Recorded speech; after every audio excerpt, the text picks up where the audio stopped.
কোরআনে কারীমের মধ্যে আল্লাহ রাব্বুল আলামিন বলেন ওয়াযান্নুন ইয যাহাবা মুগাদিবান ফাযান্না আন লান নাকদিরা আলাইহি। ইউনূস আলাইহিস সালামকে যখন মাছে গিলে ফেলে দিল, মাছ এবার পানির অতল তলদেশে চলে গেছে। মাছের পেটের ভিতরে দরজা নাই, জানালা নাই, ছিদ্র নাই, পালাবার কোনো পথ নাই। আছে আছে ফানাদা ফিল যুলুমাতি আন লা ইলাহা ইল্লা আনতা সুবহানাকা ইন্নী কুনতু মিনাজ জালিমিন। জানেন নাই দোয়া?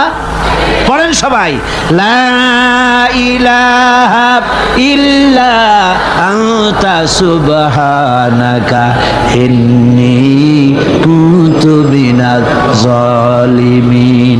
হায় আল্লাহ, তোমার পবিত্রতা ঘোষণা করতেছি, তুমি ছাড়া কেউ নাই, আমার তো আর বাঁচার উপায় নাই, আমি আমার উপরে জুলুম করেছি, আর তোমার পবিত্রতা ঘোষণা করতেছি। জিকির করতেছেন তিনি মাছের পেটের মধ্যে বসে। আল্লাহ রাব্বুল আলামিন বলেন ইউনূস আলাইহিস সালাম মাছের পেটের ভিতরে বসে যে চিৎকারটা মারলেন, দুনিয়ায় কোনো তার বন্ধু বান্ধবেরা শোনে নাই, কোনো রাজা বাদশারা শোনে নাই। মাছের পেটের মধ্যে ফানাদা ফিল যুলুমাত, যুলুমাত হলো জমায় কাসির। এখানে তিনটা অন্ধকার ছিল। কয়টা অন্ধকার?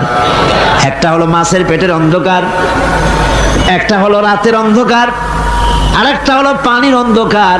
ত্রিবিধ অন্ধকারের ভিতর থেকে ইউনূস আলাইহিস সালাম হতাশ হয়ে যান নাই, তিনি চিৎকার মেরে আল্লাহরে ডাক দিলেন। আল্লাহ কয় আমি ডাক শুনছি, কেউ তোমার ডাক শোনে নাই, আমি তোমার আরশের মালিক, আমি আল্লাহ শুনতে পেয়েছি। শুধু শুনি নাই, জবাবও দিয়া দিলাম। فاستجبنا له ونجيناه من الغم وكذلك ننجي المؤمنين। পড়েন না সবাই, فاستجبنا له ونجيناه من الغم وكذلك ننجي المؤمنين। আমি ডাকে, আমি আল্লাহ পাক বলেন আমি ইউনূসের ডাক শুনলাম, ডাকের জবাব দিয়া দিলাম, আর মাছের পেটের ভিতরে বেদনার সৃষ্টি করে দিলাম। মাছ এবার ভেসে উঠলো। মাছের আর এখন কোনো উপায় নাই বমি করা ছাড়া। মাছ কিনারায় চলে এলো, ইউনূসকে বমি করে ফেলে দিল।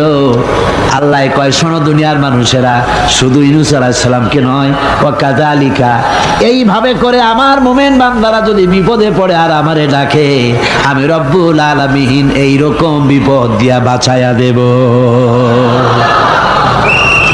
বিপদ থেকে বাঁচাবেন কে?